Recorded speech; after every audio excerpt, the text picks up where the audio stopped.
Saya lanjutkan pembacaan firman Tuhan dari 1 Yohanes 2 ayat 1 sampai 29. Anak-anakku, hal-hal ini kutuliskan kepada kamu. Ya, kamu jangan berbuat dosa. Namun jika seorang berbuat dosa, kita mempunyai seorang pengantara pada Bapa, yaitu Yesus Kristus yang adil. Dan ia adalah pendamaian untuk segala dosa kita, dan bukan untuk dosa kita saja, tetapi juga untuk dosa seluruh dunia. Dan inilah tandanya bahwa kita mengenal Allah, yaitu jikalau kita menuruti perintah-perintah. Barang siapa berkata, aku mengenal dia, tetapi ia tidak menuruti perintahnya, ia adalah seorang pendusta. Dalamnya tidak ada kebenaran. Tetapi barang siapa menuruti firman-Nya, di dalam orang itu sungguh sudah sempurna kasih Allah. Dengan itulah kita ketahui bahwa kita ada di dalam Dia. Barang siapa mengatakan bahwa ia ada di dalam Dia, ia wajib hidup sama seperti Kristus telah hidup. Saudara-saudara yang kekasih, bukan perintah baru yang kutuliskan kepada kamu, melainkan perintah lama yang telah ada padamu dari mulanya. Perintah lama itu ialah firman yang telah kamu dengar. Namun perintah baru juga yang kutuliskan kepada kamu telah ternyata benar di dalam Dia dan di dalam kamu.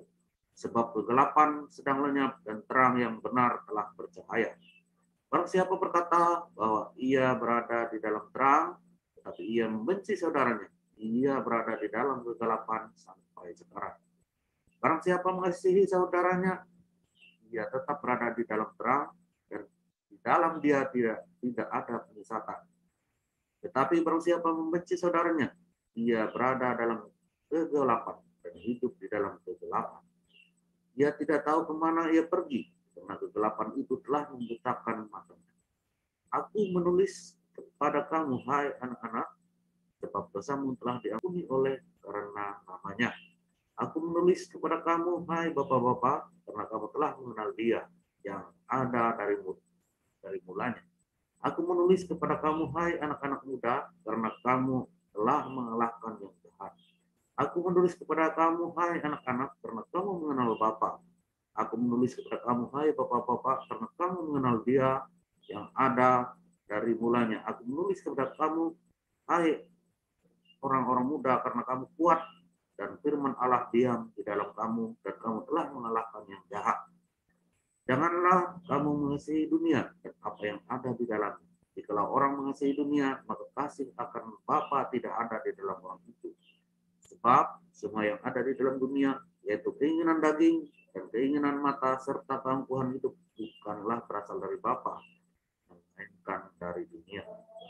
Dan dunia ini sedang lenyap dengan keinginannya, tetapi orang yang melakukan kehendak Allah tetap hidup selama-lamanya. Anak-anakku, waktu ini adalah waktu yang terakhir. Dan seperti yang telah kamu dengar, seorang antikristus akan datang. Sekarang telah bangkit banyak antikristus. Itulah tanda-tandanya bahwa waktu ini benar-benar adalah waktu yang terakhir. Memang mereka berasal dari antara kita, tetapi mereka tidak sungguh-sungguh termasuk pada kita. Sebab jika mereka sungguh-sungguh termasuk pada kita, niscaya mereka tetap bersama-sama dengan kita. Tetapi hal itu terjadi supaya menjadi nyata bahwa tidak semua mereka sungguh-sungguh termasuk pada kita. Tetapi kamu telah beroleh pengurapan dari yang kudus, dan dengan demikian kamu semua mengetahuinya. Aku menulis kepadamu, bukan karena kamu tidak mengetahui kebenaran, tetapi justru karena kamu mengetahuinya dan karena kamu juga mengetahuinya, bahwa tidak ada dusta yang berasal dari kebenaran. Siapakah pendusta itu? Bukankah dia yang menyangkal bahwa Yesus adalah Kristus? Dia itu adalah antikristus, yaitu dia yang menyangkal baik Bapa maupun Anak. Sebab barang siapa menyangkal Anak, dia juga tidak memiliki Bapa. Barang siapa mengaku Anak, dia juga memiliki Bapa. Dan kamu, apa yang telah kamu dengar dari mulanya, itu harus tetap tinggal di dalam kamu. Jika apa yang telah kamu dengar dari mulanya, itu tetap tinggal di dalam kamu, maka kamu akan tetap tinggal di dalam Anak dan di dalam Bapa. Dan inilah janji yang telah dijanjikannya sendiri kepada kita, yaitu hidup yang kekal. Semua itu kutulis kepadamu, yaitu mengenal orang, yaitu mengenai orang-orang yang berusaha menyesatkan kamu.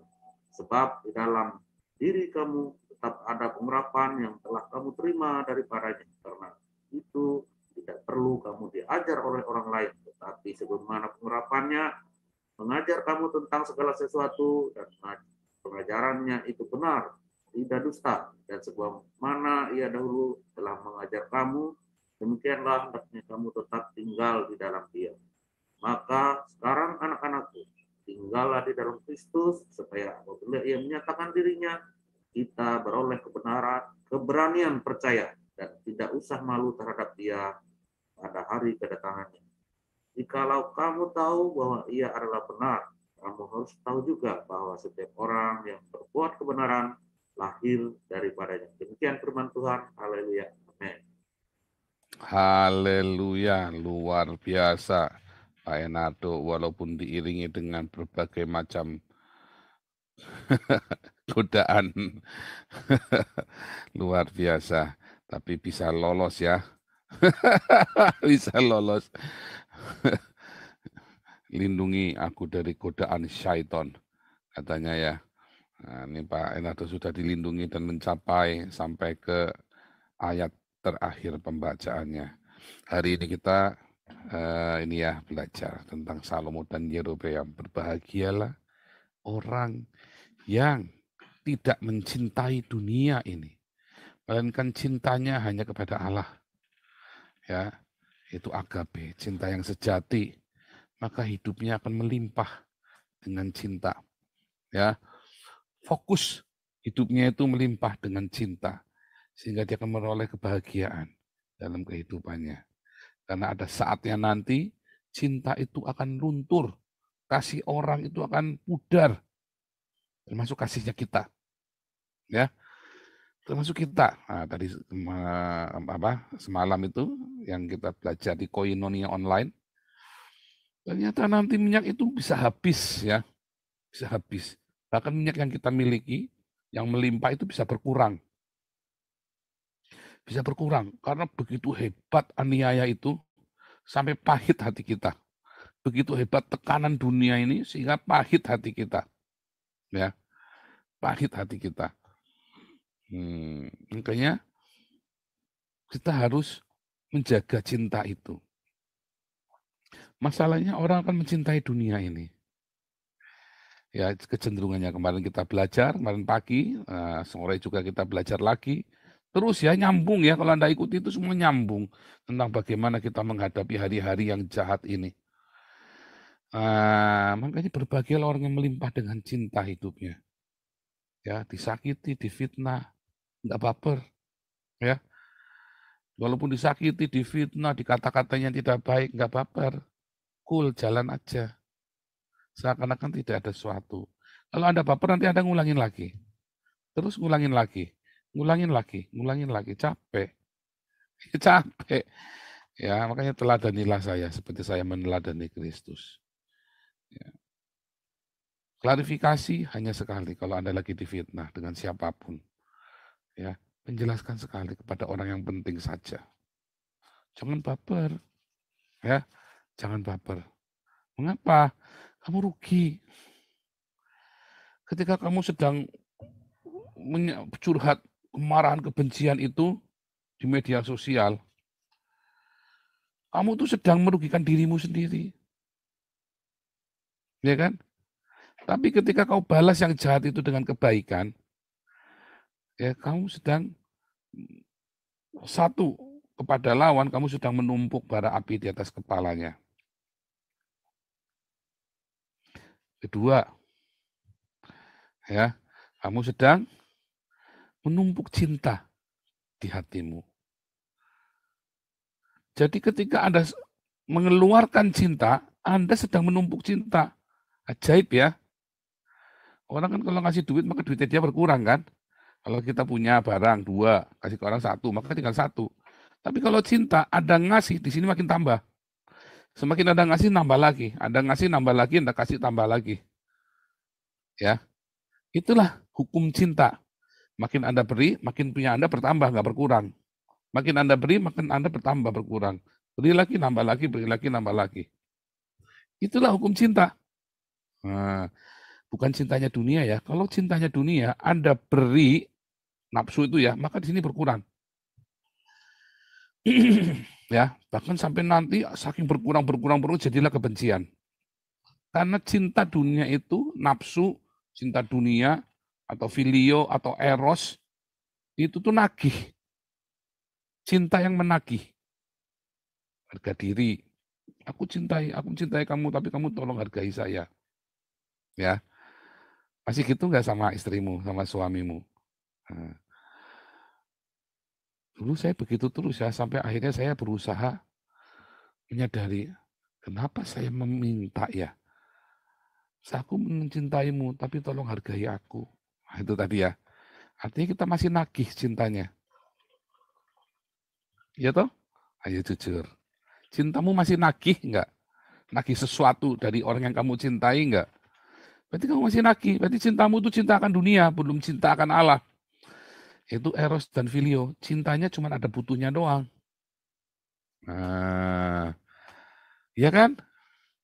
Kayak cintanya Salomo akhirnya berkurang. Karena akhirnya dipenuhi dengan nafsu terakhirnya. Awalnya hikmat yang penuh agape, tapi akhirnya setelah dia mendapatkan semuanya, dia stop, dia tidak rawat lagi. Maka cintanya itu jadi cinta akan dunia. Sehingga hatinya condong. Condong hatinya. Ya, hati-hati ya. Ketika hatimu mulai condong kepada dunia, kalau kalian lihat ya tadi ya, harta, tahta, wanita yang firman Tuhan di dalam Ulangan dikatakan, kalau kamu punya raja, seorang raja itu tidak boleh memiliki banyak kuda. Itu dilanggar sama Salomo. Ya, seorang raja tidak boleh memiliki banyak kuda. Nah, tapi dilanggar ya.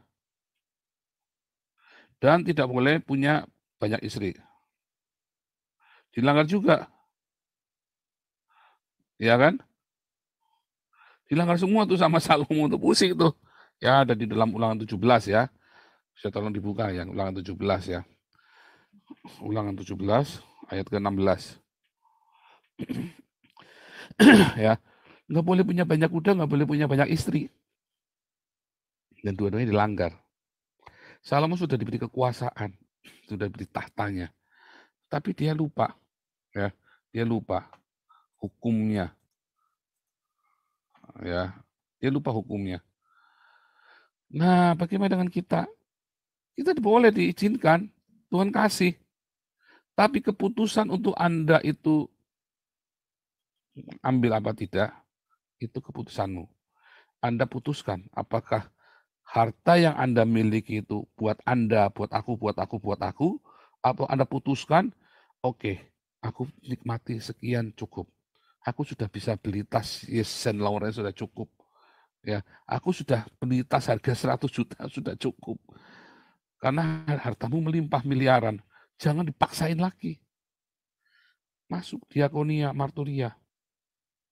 Bapak, Yves Saint Laurent itu apa? Tas apa 100 juta, Pak?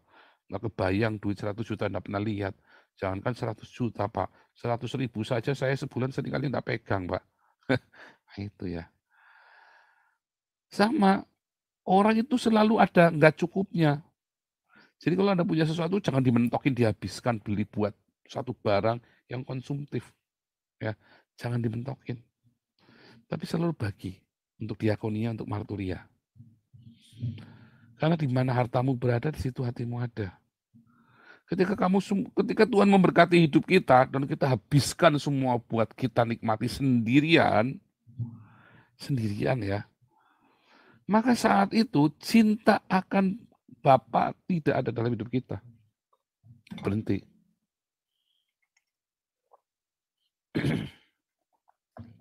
Berhenti cinta akan Bapa pada hidup kita.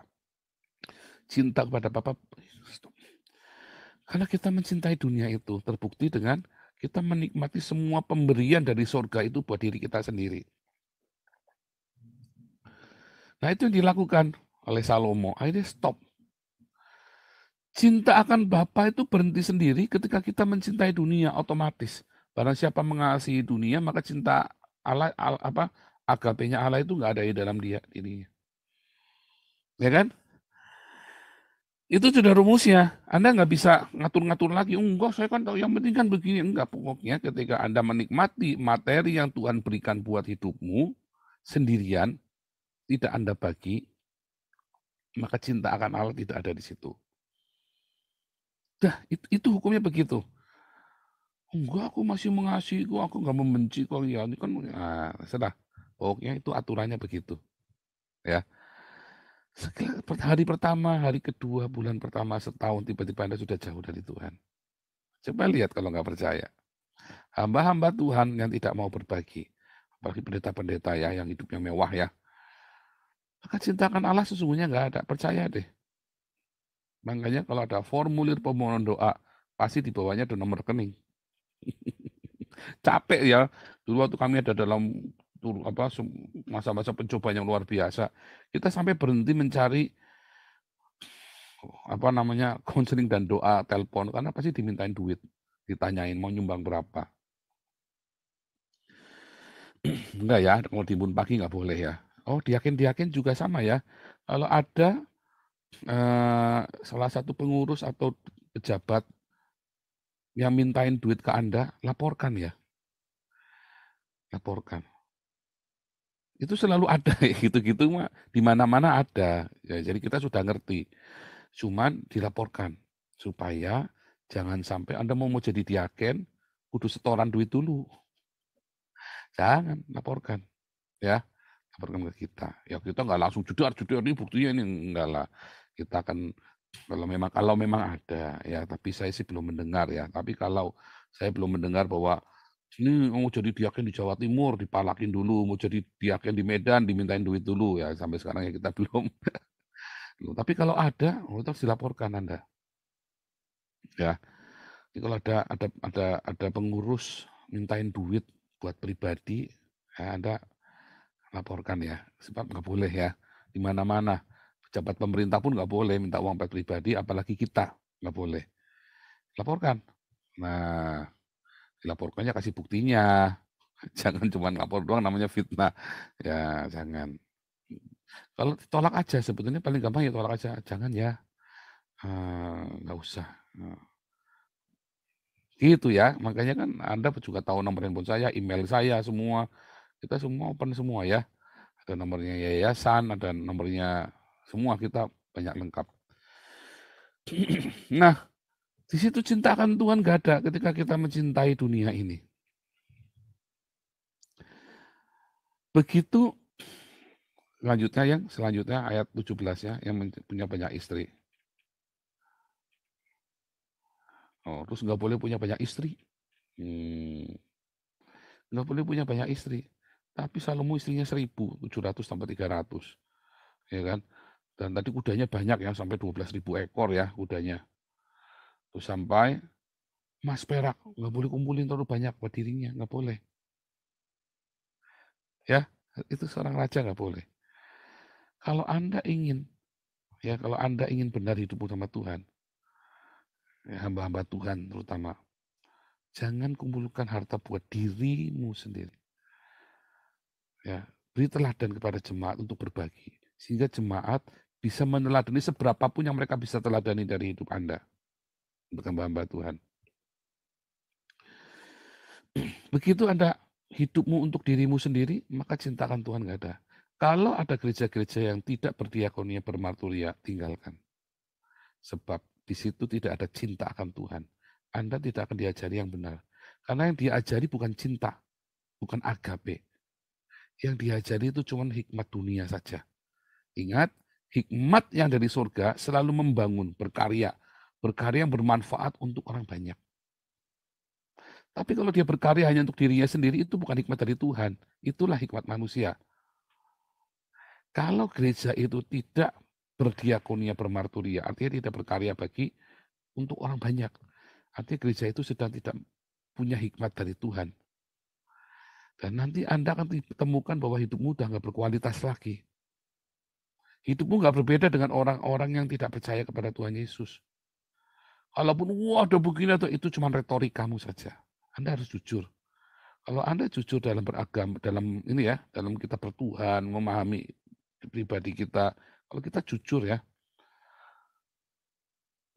nanti kita akan ngerti bahwa ternyata selama ini kita sedang berhalusinasi tentang Tuhan. Nah, kalau Anda nggak mau jujur ya rugi, terserah. Tapi saya ajak Anda untuk jujur, supaya Anda jangan berhalusinasi tentang Tuhan. Wah, pusing itu kalau Anda berhalusinasi tentang Tuhan. Nah, itulah Salomo, kemudian hatinya dicondongkan dari Tuhan. Karena dia mencintai dunia ini kemudian. Barang siapa mencintai dunia ini, maka kasih akan Allah tidak akan ada dalam hatinya. Itu simpel sekali. Ya, makanya barang siapa yang membenci saudaranya, ya, maka ia hidup di dalam gelap, nggak mungkin hidup dalam terang. Kalau ada orang yang menghendaki saudaranya itu mati, celaka, ya, saudara menghendaki, ya dia sedang dalam kegelapan hidupnya. Anda nyadar nggak kalau Anda menghendaki bubarnya Damaris? Berarti Anda menghendaki yang dikasih makan ini nggak ada yang kasih makan lagi, ya kan? Lalu siapa mau kasih makan? Anda sanggup? Anda? Ada beberapa orang ingin Damaris bubar. Anda sanggup nggak kalau Damaris bubar Anda yang gantiin Damaris? Nah harusnya kemana bukan bubar, tapi ada 2 Damaris, 3 Damaris, 5, 10 Damaris kan di Indonesia kan. Kalau Damaris saja sekarang bisa kasih 2.000, kalau ada 10 kan bisa kasih makan 20.000 kan, bagus kan? Tetapi Anda lebih memilih untuk menghancurkan apa yang Tuhan kerjakan daripada Anda membuat sendiri. Energimu lebih dihabiskan untuk kebencianmu, untuk menghancurkan pekerjaan yang sudah ada, daripada Anda membuat sendiri. Itulah hikmat dunia, hikmat yang ingin menghancurkan, bukan yang membangun. Ada ya, nggak cuma satu orang, ada banyak orang yang ingin menghancurkan Damaris. Banyak ya. Kebetulan kemudian berkumpul dalam satu geng. Apakah Anda duduk dalam geng itu, segera tinggalkan. Nanti Anda pun akan ikut punya kebencian. Ya. Nanti akan punya kebencian ya dari situ ya. Sebetulnya ini kalau bagusnya tadi kalau kita Yerobeam dan Rehabeam, tapi besok kita cerita Rehabeam. Nanti ada lagi cerita Rehabeam. Kita cerita Yerobeam dulu ya. Salomo dan apa namanya Yerobeam. Nah situ kalau Anda punya semangatnya ada semangat untuk kalau aku tidak dapat orang lain nggak boleh dapat, maka Anda sedang hidup dalam kegelapan. Orang-orang yang punya spirit itu, ya punya hawanya, kalau aku tidak dapat, orang lain juga nggak boleh dapat. Anda sedang hidup dalam kegelapan. Anda ngalamin itu nggak? Saya pernah melewati masa-masa itu. Hidupnya gelap. Ya. Itu beneran ya. Orang yang selfish, orang yang mengasihani diri sendiri, orang-orang yang tidak bisa. Karena dia nggak punya cinta. Makanya kalau saya nggak dapat, orang lain juga nggak boleh dapat. Ya. Wah itu banyak di Damaris ya. Fitnah-memfitnah begitu, itu selalu ada di mana, di organisasi apapun, di paguyuban apapun selalu ada, karena itu sebuah wayang kehidupan. Di dalam keluarga juga begitu, ya anak kakak beradik. Kalau aku nggak dapat, yang lain juga nggak boleh dapat. Oh saya ngalamin begitu, saya juga begitu dulu ya. Suatu ketika kami baru beli motor cuma satu, ya karena kita anak-anak bertiga, saya sama 2 kakak saya, ya kita beli cuma satu, karena uangnya cuma bisa buat beli 1 motor waktu itu ya. Kita jualan SDSB sama Porkas, cuma beli 1 motor. Nah, kemudian ya biasa kalau namanya anak pertama kan selalu dapat, nah kakak saya yang dapat. Wah kita masih adalah kemudian beli lagi 1 motor. Ya buat kakak saya yang kedua kan, karena saya masih belum 16 tahun, jadi nggak boleh setir motor kan. Tapi saya sudah punya SIM waktu itu. Saya umur 12 tahun tuh sudah punya SIM C, umur 15 tahun saya sudah punya SIM A ya dulu ya, gila ya itu ya. Beli SIM-nya, beli. Ya, mau di sini nggak boleh beli ya, dan Ujian SIM-nya kayak ujian masuk surga, lebih gampang ujian masuk surga daripada ujian SIM di Belanda. Paling susah seluruh Eropa paling susah di Belanda ya ujiannya ya.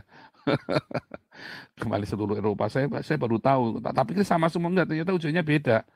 Ya di Belanda dengan di negara-negara Uni Eropa itu paling susah di Belanda. Kenapa? Karena negaranya kecil kan. Negaranya kecil, tanahnya kecil, itu lalu lintasnya itu ruwet. Makanya kalau di Jerman tuh Anda boleh lari sampai 180 km per jam, di Belanda nggak boleh. Maksimum 120. Oh di Jerman Anda bisa setir mobil sampai 180 km per jam.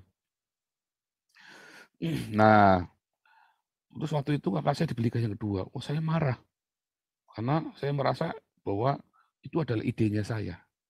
Ya, ide jualan SD, dan Porkas waktu itu, orang miskin kan begitu kan. Saya marah. Terus akhirnya dipakai tiap hari. Suatu ketika saya sembunyikan STNK-nya. Kakak saya ini orang yang takut hukum ya. Nurut banget, nggak berani ngelanggar. Kami bertiga kita jualan SD, dan Porkas. Nah, kakak saya yang nomor 2 ini baik sekali orangnya ya. Saya sembunyikan STNK-nya. Kalau saya nggak naik motor ya kamu jangan naik motor. Luar biasa ya. Kalau saya nggak boleh pakai, kamu juga nggak boleh pakai. Saya ngerasakan enggak, spiritnya waktu itu yang saya rasakan ya adalah kemarahan. Kalau saya nggak dapat, kamu juga nggak dapat. Jadi saya tahu perasaan itu ya. Percaya deh, saya tahu rasanya seperti apa. Kalau saya nggak dapat, kamu nggak dapat. Ya. Nah, untung terus lahir baru ya. Jadi saya nggak ngalah, itu sembuh. Akhirnya bahkan waktu saya sudah SMA kelas 1, kakak saya kuliah. Kita sudah stop jualan SD Porkas ya waktu itu. Terus saya pelayanan. Saya udah mulai pelayanan main musik, sudah mulai main musik itu ya. Sudah kemana-mana dapat uang. Kan setiap kali kita pelayan musik kan kita dikasih uang ya sedikit sih, 1 bulan cuma 30.000 rupiah. Tapi kalau saya tinggal sama orang tua kan nggak kepake duitnya kan, cuma pakai buat bayar sekolah saya 8.000 rupiah. Sisanya ya udah cuma buat ini saja, jajan saja. Nah itu tiba-tiba kakak saya datang, saya punya uang waktu itu baru dapat 30.000 dan 30.000 lagi. Karena pas lagi Natalan kan, jadi dapat ini amplopnya banyak kalau saya main musik itu. Saya kasihkan sama kakak, diminta sama mami saya buat ini ya, buat kokomu ya. Kokomu ke Surabaya nggak punya uang. Langsung saya kasihkan semua yang saya punya. Ada butuh berapa Mi? Beda ya. Dulu waktu saya belum lahir baru, kalau saya nggak dapat, kamu nggak dapat, masih kekanak-kanakan. Tetapi begitu kita sudah lahir baru, cinta itu melimpah. Bahkan kalau saya punya apa, tak kasihkan. Itu cinta dari Tuhan. Beda ya. Spiritnya beda. Nah, Anda ada di mana? Ada pemikiran seperti apa? Kalau Anda lihat ya, nanti urut-urutannya dari cerita 1 Yohanes 2 ini, ya. Nanti akibatnya apa? Antikristus. Itulah antikristus, cikal bakal antikristus kecil. Karena tidak ada cinta akan Tuhan, kelihatannya kita di gereja loh. Tapi sebenarnya kita antikristus loh. Anti dengan cinta yang dari Tuhan. Iya kan? Yesus kan mengajarkan cinta, tapi kita nggak mau. Kelihatannya kita ngomongnya Yesus Kristus terus. Saya mengalami ya di itu ya. Pokoknya diboikot asal bukan Paul. Wah, saya ngerasain. Nggak apa-apa. Yang penting kalau itu memang pekerjaan Tuhan jalan. Enggak, ya sudah. Kan begitu kan? Oh, saya mengalami. Nah, itu ketika Anda masuk di dalam kegelapan itu, Anda ingin pokoknya kudu hancur. Kudu hancur. Jangan sebut nama saya kalau dia tidak saya hancurkan. Hati-hati. Saat itu, ya Anda sedang tidak bersama dengan Tuhan Yesus. Kegelapan menguasai hidup Anda. Suami istri yang berpikir begitu ya. Kalau saya nggak dapat, kamu juga nggak boleh dapat. Anakmu jadi korban nggak? Korban. Mati nggak anakmu? Mampus semua rohaninya. Dan dia lihat penuh kebencian orang tuanya. Aku nggak dapat, kamu nggak dapat. Ya, mama papa begitu. Anak-anak mau ikut siapa coba? Bukan cuma cerai, sekedar cerai. Ada orang yang cerai masih penuh cinta ya. Udahlah karena kamu maksa minta cerai, saya masih mencintaimu. Kamu mau apa? Ambil. Oh ada, saya lihat ya. Orang-orang yang penuh cinta begini ya, suami-suami yang istrinya tiba-tiba minta cerai, akhirnya istrinya sama pacar barunya dan anak-anaknya tinggal di rumahnya dia yang bayar cicilannya coba. Terus saking cintanya dia sama istri dan anak-anaknya. Saya bilang, wah, dalam hati saya, ya maaf ya, bodoh banget kamu. Dong, dia tinggal sama pacarnya di rumahmu. Kamu yang bayarin pacarnya dia itu. Kok mau kamu? Dalam hati saya ya. Tapi dia mencintai dengan caranya dia. Ya udah, saya emang saya nggak komentar. Saya juga nggak saran karena dia kalau saya ngomentarin terlalu dalam nanti ya, dia sudah terluka. Saya biarin sampai dia sadar. Ya, cinta itu pakai hikmat yang penuh cinta. Tapi yang penting cintanya dulu yang diketumakan. Dan dia mencintai istrinya dan anak-anaknya. Ada orang yang kalau saya nggak dapat, kamu nggak dapat, hancur bareng, anakmu jadi gembel. Diambil sama panti sosial kan. Tapi kalau cinta, ya yang penting anak-anak punya naungan. Saya nggak bisa temani anak-anak, kamu yang harus temani anak-anak. Walaupun saya harus melihat kamu dengan pacarmu tinggal di rumah yang saya bayarin. Saya tiap bulan gaji saya habis 1.000 euro ya untuk bayari rumah itu. Termasuk untuk bayari rumah saya sendiri. Pusing sekali ini orang ya. Kasihan sekali saya lihat. Ya gimana ya, memang begitu. Tapi itulah cinta. Dan saya respect sama orang ini karena dia ada cinta itu. Ya bukan dengan kemarahan, dengan kebencian. Kalau kau begitu saya lawan lagi. Oh, anak-anaknya kasihan. Tapi dengan begitu anak-anaknya jadi respect, prihatin sama dia. Jadi sayang, nggak brutal. Itu salah satu cara untuk mengurangi kerusakan dalam perceraian ya. Salah satu harus punya cinta. Ya udah, kalau memang harus bisa, aku tetap mengasihimu, aku tetap bagaimana caranya walaupun aku sakit. Itu cinta itu, ya. Itu juga cinta, ya. Itu agape. Salah satu agape itu begitu, walaupun aku sakit. Bukan bodoh ya. Walaupun saya itu jengkel, kamu kok mau? Nah itu minta hikmat. Yang begitu harus minta hikmat. Karena anak-anakmu yang penting anak-anakmu selamat dulu. Ya terakhir. Ya, terakhir. Kita lihat ketika Yerobeam ini kemudian dipilih oleh Tuhan untuk mengambil 10 bagian kerajaan itu coba. Wah, Yerobeam ini kayak ketiban pulung. Dia ini cuman engineering, ya. Ya seperti kayak menterinya dia lah, menterinya Salomo lah, menteri apa namanya, menteri steknya lah, ya menteri industri tenaga kerja, ya kayak apa dan teknologi gitu kan kayak menteri steknya itu yang ngawasi semua pembangunannya di pembangunan bait suci dan pembangunan istananya Salomo itu kan. Wah, dia ini orang jagoannya. Kemudian bisa ngambil alih, ya bisa mengambil alih kerajaan itu kan dengan sebuah nubuatan. Banyak orang berpikiran sempit ya. Banyak orang berpikir, anak aku sanggup. Siapa yang menyangka orang ini akan bisa? Karena orang ini anak yatim, bukan dari keluarga pahlawan, bukan dari keluarga hebat. Ini anak yatim. Orang yang tidak dipandang mata. Jadi Anda kalau yang dipandang mata jangan berpikir karena nubuatan Tuhan itu, ya firman Tuhan, kita nggak tahu kapan firman Tuhan datang padamu, dan kamu bisa, kamu akan ambil alih kerajaan itu. Kita nggak ngerti. Kalau Anda diberi visi oleh Tuhan, rami visi itu. Jangan takut untuk punya visi, beda dengan mimpi. Kalau mimpi itu ya cuman mimpi. Tapi kalau visi Tuhan kasih, kamu kerjakan. Dan kamu tahu apa yang harus kamu kerjakan untuk mencapai visi itu. Kalau mimpi itu Anda pasrah, cuma ngimpi, ting. Aku bermimpi aku jadi presiden. Tapi Anda nggak tahu mesti ngapain. Gitu ya. Ting, tapi Anda nggak tahu mesti ngapain loh. Nah itu namanya cuman mimpi. Tapi kalau visi, Tuhan kasih visi, maka Tuhan kasih bagaimana cara melakukannya. Navigator. Kalau ada navi, penglihatan, maka Anda dikasih tahu navigatornya. Bagaimana melakukannya, petunjuknya. Ya, sama ketika Tuhan kasih visi kepada Anda, buat suami-suami. Bagaimana punya keluarga yang bahagia.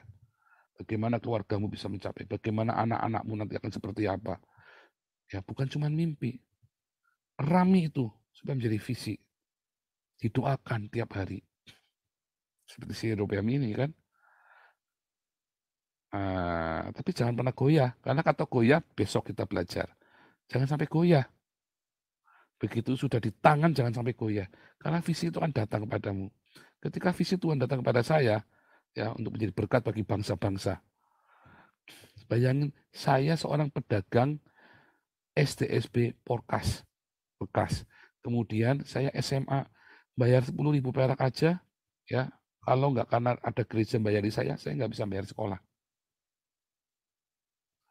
Tiba-tiba dikasih visi, kamu akan pergi ke bangsa-bangsa. Pak Samsu Kota waktu itu ya, kasih nubuatan.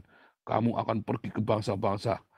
Wah, saya senang. Sejak itu saya cari-cari nubuatan terus ya. Gila itu. Saya gila dengan nubuatan. Karena pengen konfirmasi. Pengen bener apa enggak nih. Tapi itu bener ya. Itu 7 kali dinubuatin sama semua ya. Tetapi itu tadi ya. Bagaimana mungkin seorang anak desa kayak saya ya, yang besok mau makan apa aja bingung, bisa pergi ke bangsa-bangsa, menjadi berkat bagi bangsa-bangsa. Ya diproses dulu sama Tuhan, dihajar dulu, balik lagi padang gurun dulu, diproses, supaya karakter yang busuk itu keluar semua, dan dibersihkan setelah itu. Gitu ya. Nah, makanya kita harus tetap tinggal di dalam Yesus Kristus, supaya karakter itu diberesin, karakter-karakter yang busuk itu. Dan ketika ada saudaramu yang mengeluarkan karakter busuk kepadamu, kita harus beri kesempatan pada dia untuk membereskannya. Jangan langsung dihajar, serang, jangan. Kasihan. Dia sendiri lagi diproses sama Tuhan, belum kelar. Anda mau langsung hantam dia. Jangan ya. Biarkan. Kalau ada orang bikin salah, kasih tahu sekali, dia sudah biarin saja. Tuhan sedang berurusan sama dia. Ya kan? Jangan intervensi. Biarkan saja. Jangan dihajar, dimatiin sekalian. Jangan, tidak boleh. Tugas kita untuk sambil mendoakan, lihat. Ya kan? Jangan bersuka cita kalau dia hancur. Jangan bersuka cita kalau dia remuk. Jangan. Kita terus doakan.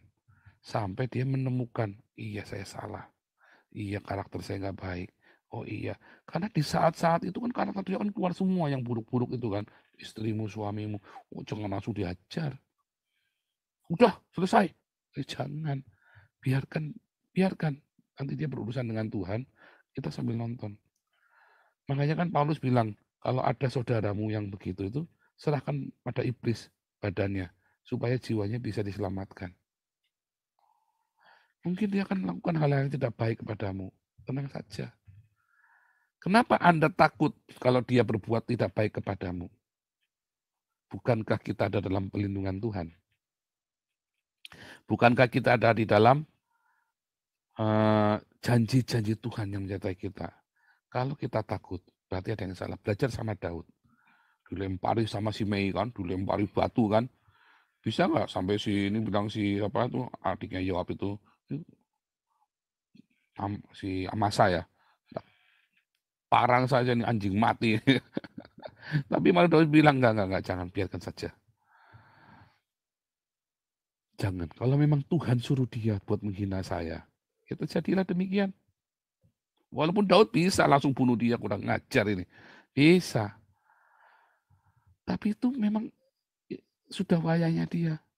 Kalau wayahnya Anda lagi dihina, lagi dicelakakan sama orang, ya, Anda berpikir cinta dulu, lalu hikmat. Minta hikmat. Bagaimana meresponinya. Ingat, pengertian adalah Anda tahu apa yang sedang terjadi. Hikmat adalah bagaimana meresponinya. Anda minta hikmat bagaimana meresponinya dengan cinta. Oh, kalau meresponinya dengan cara dunia tadi, itu gampang.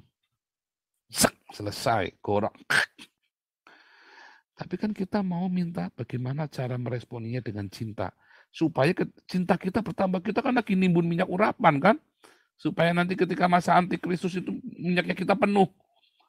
Mau ada kepahitan di dunia ini apa segala macam. Berkurang pun kita masih punya cinta itu dalam hidup kita. Jangan kasih itu hilang begitu saja. Lalu kita ikutan jadi penuh dengan kebencian dan jadi antikristus. Orang yang nanti gak Di masa-masa antikristus datang, ketika cintamu itu habis, Anda akan menjadi salah satu orang yang distempel itu loh. Percaya saya, karena kasih kebanyakan orang akan luntur, setiap orang akan menyerahkan saudaranya. Ya kan? Setiap orang akan menyerahkan saudaranya sendiri. Karena cintanya sudah habis. Jangan sampai cintamu yang habis, terus Anda menjadi bagian dari antikristus itu. Karena itulah antikristus, jadi pengikutnya antikristus. Ketika cintamu habis, kamu itu sedang digiring menjadi pengikutnya antikristus. Jangan sampai cintamu itu habis. Dipupuk dari sekarang, terus tambahkan dari sekarang. Dan ingat, terakhir, jangan berzina. Ya, jangan berzina. Saat kamu berzina, doamu itu mentok terus. Mentok. Sulit. Kamu doa apa berzina? Kamu tidak kudus hidupnya, bagaimana kamu mau melihat Allah, mau ketemu Allah dalam doamu? Tidak bisa, kamu tidak kudus hidupnya kok. Ya, dan semua urapan itu jadi bocor, bau, busuk. Ya, wah luar biasa ya. Saya berdoa Anda dapat rema ya dari pagi hari ini, supaya ketika antikristus itu datang, cintamu itu melimpah. Semakin Anda beri, semakin nambah. Anda beri lagi, nambah lagi. Beri lagi, nambah lagi. Jangan takut. Oh, nanti saya disilakan. Oh enggak, tenang saja. Semua rambut di kepalamu itu tidak akan jatuh kalau Tuhan izinkan. Sekalipun dalam kenaifanmu itu ya, dalam kebodohanmu, karena kamu tidak punya hikmat untuk bagaimana aku harus, yang penting aku punya cinta. Anda nggak tahu harus bagaimana. Yang penting aku punya cinta. Dah. Itu pun Tuhan akan lindungi. Dan hikmat sehingga kita tahu harus bagaimana. Beres-beres, dirapiin, apa segala macam. Itu ya. Pertama Anda cuma, waduh sakit. Sakit. Lama-lama Anda cuma ketawa, Anda ketawa gini ya gampang, cuma diginiin doang. Ini ya cuma begini saja. Anda sudah tahu. Gitu ya. Haleluya. Tuhan Yesus memberkati.